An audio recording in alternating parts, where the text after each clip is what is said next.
नब्बे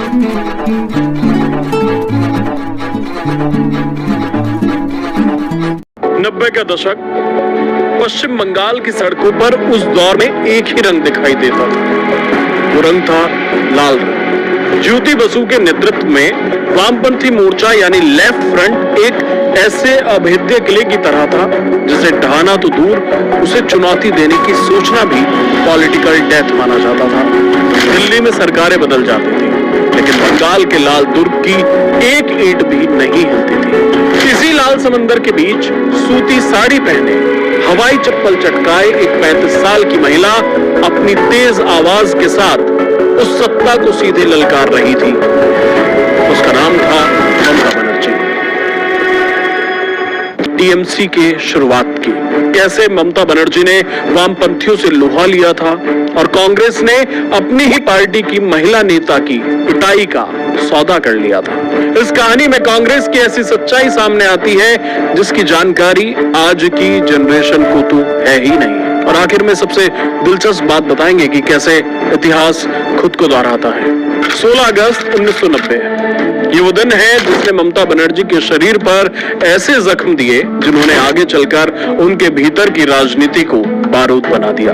कोलकाता की उमस भरी सुबह युवा कांग्रेस ने राज्य की वामपंथी सरकार की नीतियों, बढ़ती बेरोजगारी और पुलिसिया दमन के खिलाफ कोलकाता बंद का ऐलान कर दिया था। ममता बनर्जी उस समय युवा कांग्रेस की सूबेदार थी, वे सड़कों पर थी, वो जानती थी कि कम्युनिस्ट शासन में सड़कों पर उतरने का मतलब क्या होता है। वहां पुलिस की लाठियां नहीं चलती थी, वहां सीपीएम के ट्रेंड कैडर्स यानी पार्टी के लठैत चलते थे। दक्षिण कोलकाता का हाजरा मोड़, एक व्यस्त चौराहा। ममता बनर्जी अपने मुट्ठी भर समर्थकों के साथ वहां धरना दे रही थी। अचानक हवा में एक सरसराहट हुई, दूर से गालियों और नारों का शोर गूंजा। सीपीएम की युवा शाखा डीवाईएफआई के सैकड़ों कार्यकर्ता लाठियां, लोहे की रॉड और चेन लेकर ममता की तरफ बढ़े। पुलिस वहां खड़ी थी कुछ मीटर की दूरी पर, लेकिन पुलिस की आंखों पर सत्ता की पट्टी बंधी थी। ममता के समर्थकों ने कहा कि दीदी भागिए, ये लोग जान से मार देंगे, लेकिन वे वहीं डटी रही। भीड़ में से एक स्थानीय सीपीएम नेता लालू आलम हाथ में लोहे की एक भारी रॉड लेकर आगे बढ़ा। उसने पूरी ताकत से ममता बनर्जी पर वार किया। वो लोहे की रॉड अगर सीधे सिर के बीचों बीच लगती तो ममता बनर्जी का किस्सा उसी दिन वहीं खत्म हो जाता। आखिरी क्षण में ममता ने अपना दाहिना हाथ आगे बढ़ाया, रॉड पहले उनके हाथ पर लगी, कलाई की हड्डी टूट गई और फिर वो रॉड उनके माथे पर लगी। चारों तरफ सिर्फ खून। ममता बनर्जी को गंभीर हालत में अस्पताल में भर्ती कराया गया। किताब दीदी द अनटोल्ड ममता बनर्जी में शुतापा पॉल लिखती हैं कि जब ममता अस्पताल के बेड पर हफ्तों बाद होश में आई तो उन्होंने शीशे में अपना चेहरा देखा। उनके सिर पर सफेद पट्टी बंधी थी। उन्होंने मुस्कुराते हुए अपने साथी से कहा था, इन्होंने मेरे शरीर को तोड़ा है, मेरी आत्मा को नहीं। अब ये लड़ाई आखिरी सांस तक चलेगी। इस एक हमले ने ममता बनर्जी को बंगाल की आम जनता की नजरों में अग्नि कन्या बना दिया।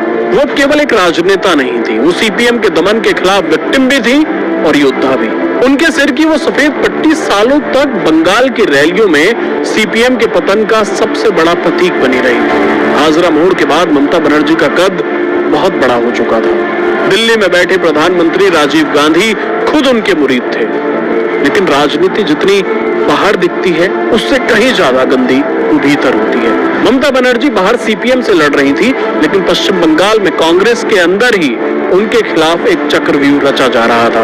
उस दौर में बंगाल कांग्रेस के सर्वे सर्वा थे सोमेन मित्रा। मित्रा पारंपरिक राजनीति के माहिर खिलाड़ी थे। वे सूटकेस पॉलिटिक्स और बंद कमरों की बैठकों में यकीन रखते थे। उनका एक सीधा सिद्धांत था, सत्ता में जो है उससे पूरी तरह दुश्मनी मत मोल लो। पत्रकार डोला मित्रा अपनी किताब डिकोडिंग दीदी making sense of Mamata Banerjee में इस आंतरिक कलह का कच्चा चिट्ठा खोलती हैं। बंगाल कांग्रेस के बड़े नेताओं का मुख्यमंत्री ज्योति बसु के साथ एक अनलिखित गुप्त समझौता था, जिसे राजनीति की भाषा में फ्रेंडली मैच कहा जाता है।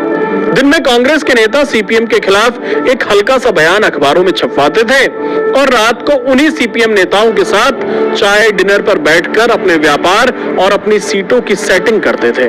ममता बनर्जी ने अपनी आत्मकथा माई अनफॉरगेटेबल मेमोरीज में इस दौर के अपने दर्द को बयां किया है। वे लिखती है, मुझे अपनी ही पार्टी के दफ्तर में एक अजनबी की तरह देखा जाता था। जब मैं सीपीएम के खिलाफ आंदोलन की बात करती तो मेरी ही पार्टी के नेता हंसते थे। वे दिल्ली जाकर मेरे खिलाफ कान भरते थे कि ये लड़की पागल है, ये पार्टी का अनुशासन तोड़ रही है। ममता बनर्जी समझ गई थी कि इस कांग्रेस में रहकर वे कभी ज्योति बसु के साम्राज्य को नहीं हिला पाएंगे। उन्होंने एक बहुत बड़ा जुआ खेलने का फैसला किया। अगस्त के महीने में अखिल भारतीय कांग्रेस कमेटी का राष्ट्रीय अधिवेशन कोलकाता में ही होने जा रहा था।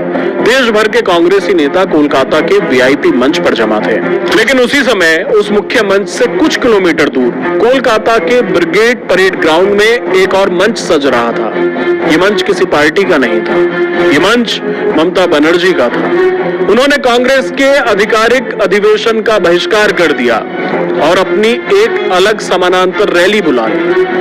ममता बनर्जी माइक पर आई, उन्होंने अपने कंधे पर पड़ी सूती शॉल को निकाला, उसे हवा में लहराया और गरजते हुए कहा, सुन लो दिल्ली के नेताओं, ये कांग्रेस तुम्हारी बपौती नहीं है। तुमने बंगाल के स्वाभिमान को सीपीएम के पैरों में गिरवी रख दिया है।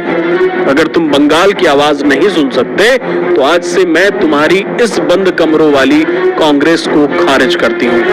बंगाल अपनी लड़ाई खुद लड़ेगा।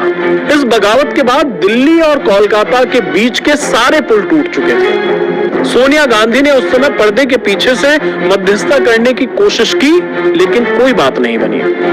22 दिसंबर 1997 को कांग्रेस ने ममता बनर्जी को पार्टी से निष्कासित कर दिया।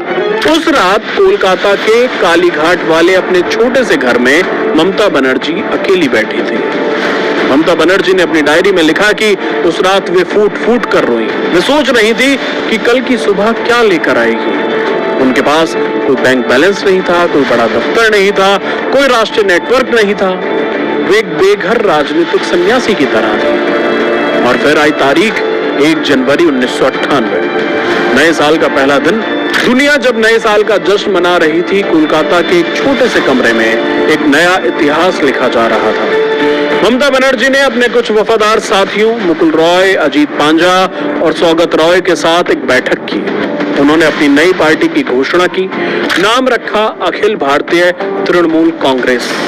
बंगाली में तृणमूल का मतलब होता है ग्रास रूट्स, यानी घास की जड़ें। पार्टी का सिंबल चुना गया जोड़ा फूल। शुरुआती दिन किसी नरक से कम नहीं थे। सीपीएम की सरकार ने कार्यकर्ताओं पर हमले तेज कर दिए। कांग्रेस उन्हें गद्दार कह रही थी। 2001 और 2006 के विधानसभा चुनावों में ममता बनर्जी को करारी हार का सामना करना पड़ा। विश्लेषकों ने लिख दिया कि ममता बनर्जी का राजनीतिक अंत हो चुका है। वे कभी ज्योति बसु और उनके उत्तराधिकारी बुद्धदेव भट्टाचार्य के संगठनात्मक ढांचे को नहीं तोड़ पाएंगे। लेकिन लोग ममता की जिद को भूल रहे थे। वे हारने के बाद घर बैठने वाली नेता नहीं थी। वे फिर सड़कों पर निकल पड़े। साल 2006 और 2007 में सीपीएम सरकार ने जब सिंगूर और नंदीग्राम में कारखानों के लिए किसानों की उपजाऊ जमीनों को जबरन छीनना शुरू किया तो ममता बनर्जी सरकार के सामने खड़ी हो गईं। नंदीग्राम नरसंहार के बाद ममता ने इस मौके को इतिहास का सबसे बड़ा आंदोलन बना दिया। वे नंदीग्राम पहुंच गई, उन्हें रोकने की कोशिश की गई, उन पर दोबारा हमले हुए, लेकिन वे नहीं डिगी। उन्होंने कोलकाता के धर्मतल्ला में 26 दिनों की ऐतिहासिक भूख हड़ताल की। उनका शरीर बिल्कुल कंकाल जैसा हो गया था। डॉक्टर कह रहे थे कि वे किसी भी वक्त दम तोड़ सकती हैं। उन्होंने एक नारा दिया, माँ, माटी और मानुष। इस एक नारे ने कम्युनिस्टों के वर्ग संघर्ष के पूरे नैरेटिव को ध्वस्त कर दिया। बंगाल के गरीब, मुस्लिम, दलित और किसान जो भी कम्युनिस्टों के सबसे बड़े वोट बैंक थे, वे सब ममता बनर्जी के पीछे आकर खड़े हो गए। 13 मई 2011 पश्चिम बंगाल विधानसभा चुनाव के नतीजे आ रहे थे। टीवी स्क्रीन पर आंकड़े इतनी तेजी से बदल रहे थे कि बड़े बड़े एंकर्स की सांसें फूल रही थी। टीएमसी गठबंधन ने 294 में से 227 सीटें जीतकर इतिहास रच दिया था। 34 साल से सत्ता पर कुंडली मारकर बैठी सीपीएम औंधे मुंह गिर चुकी थी। काली घाट के अपने उसी छोटे से घर से सूती साड़ी और हवाई चप्पल पहने ममता बनर्जी बाहर आई। उनके चेहरे पर कोई घमंड नहीं था, बल्कि एक थकी हुई लेकिन विजयी योद्धा की संतुष्टि थी। 15 साल बाद आज 2026 में इतिहास खुद को दोहरा रहा है। बंगाल के हित की बात करने वाली, बंगालियों के हित की बात करने वाली ममता खुद सीपीएम के पदचिन्हों पर चलकर सत्ता के लिए देश हित का सौदा करती रही पूरे 15 साल। और सीपीएम जैसे ही क्रूर शासन के लिए वो जानी गई। उन्होंने वो सब किया जो उस दौर में सीपीएम करती थी, लेकिन समय का पहिया घूमा, समय का चक्र बदला और अब दीदी की क्रूर सत्ता को उखाड़कर बीजेपी ने बंगाल में सरकार बना ली है। ममता बनर्जी का कुनबा बिखर रहा है। टीएमसी लगभग टूट चुकी है। बंगाल में कांग्रेस के नेता कार्यकर्ता टीएमसी से भिड़ते हैं। दिल्ली में सोनिया गांधी ममता बनर्जी को झप्पी देती हैं। समय बदलता है, किरदार बदल जाते हैं, लेकिन सियासत की सभी कहानियां वैसी ही होती हैं। और हम आपके लिए हर हफ्ते ऐसे ही दिलचस्प